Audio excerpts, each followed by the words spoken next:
দর্শক আমরা দেখতে পাচ্ছি যে যে শিক্ষকদের সাথে যে পুলিশের যে কিছুক্ষণ আগে যে একটি সংঘর্ষ হয়েছিল সেই সংঘর্ষস্থলে এই মুহূর্তে রমনা জোনের ডিসি মাসুদ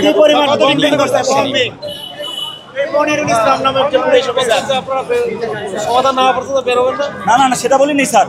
স্যার বলছে যে স্যার আমাদের কাছে আসছিল, বলছে যে ওই যে অতিরিক্ত স্যার দেখা, আমরা বলছি আমরা সচিব স্যারের সাথে দেখা করতে চাই, যেহেতু স্যার এই বিষয়টা সমাধান না হলে আমরা বের হবে না। ভিগো ওয়্যার গার্ড প্রয়োজন মতো বাঁকানো যায়, অধিক চাপেও ভাঙে না।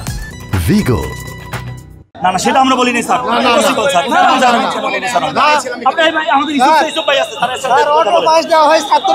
আমরা নিয়োগ পাই না কেন স্যার?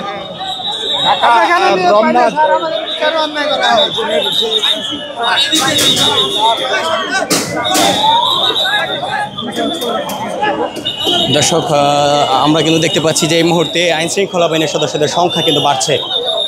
যখন এই শিক্ষকরা লং মার্চ নিয়ে সচিবালয়ের অভিমুখে যাচ্ছিলেন তখন কিন্তু এই জায়গায় আইনশৃঙ্খলা বাহিনীর সদস্যের সংখ্যা একেবারেই কম ছিল, কিন্তু এই মুহূর্তে আমরা দেখতে পাচ্ছি যে এই জায়গাতে আইনশৃঙ্খলা বাহিনীর সদস্যদের সংখ্যা কিন্তু বাড়ছে।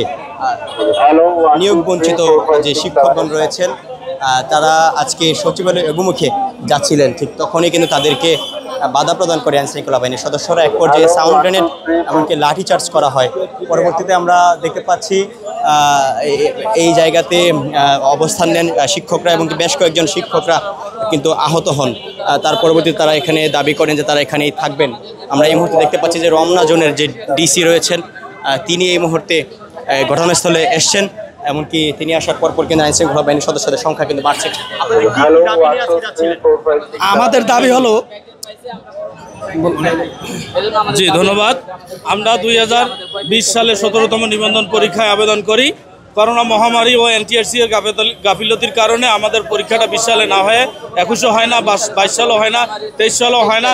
23 সালের ডিসেম্বর মাসে আমাদের পরীক্ষাটা শেষ হয়, গ্রহণ করতে শেষ হয়, ফলাফল দেয় 2000 এবং সার্টিফিকেট পেতে আমাদের 2024 সাল লাগে। এর মাঝখানেই আমাদের জীবন থেকে 4টি বছর অতিবাহিত হয়ে যায়। এখন 4 বছর পরে আমাদেরকে নিয়োগ দিবে, তখন তারা বলে আমাদের বয়স 35 ওভার হয়ে গেছে, আমাদেরকে নিয়োগ দেওয়া যাবে না। কিন্তু 4টা বছর যে কাটাইলো এ দায় কি আমাদের? এ দায় এনটিআরসি স্বীকার না করে আমাদেরকে নিয়োগ দিবে না। এর এই দাবিতে আমরা আন্দোলন করছি। এর ফলশ্রুতিতে এনটিআরসি আমাদেরকে নিয়োগ দেওয়ার জন্য একটি প্রস্তাবনা পাঠিয়েছে শিক্ষা মন্ত্রণালয়কে।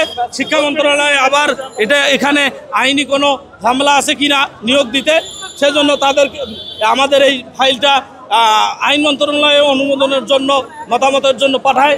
আইন মন্ত্রণালয় আমাদেরকে সুস্পষ্ট মতামত দেয় যে অনীতিবিলম্বে এদেরকে নিয়োগের আওতায় আনা হোক, একটি বিশেষ বিজ্ঞপ্তির মাধ্যমে নিয়োগের আওতায় আনা হোক। কিন্তু দুঃখের বিষয় আজকে 8 মাস যাবত এই ফাইলটি কার্যকর করছে না, একটি বিশেষ বিজ্ঞপ্তি দিচ্ছে না।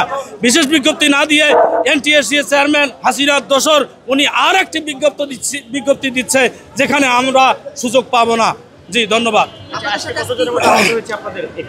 আজকে আমাদের প্রায় আমরা 739 জন এখানে উপস্থিত হয়েছি। তাদের মধ্যে 3 জন অলরেডি মেডিকেলে চিকিৎসাধীন অবস্থায় আছেন, অলরেডি চলে গেছেন। গুরুতর আহত অবস্থায় এখানে অবস্থান করতেছি।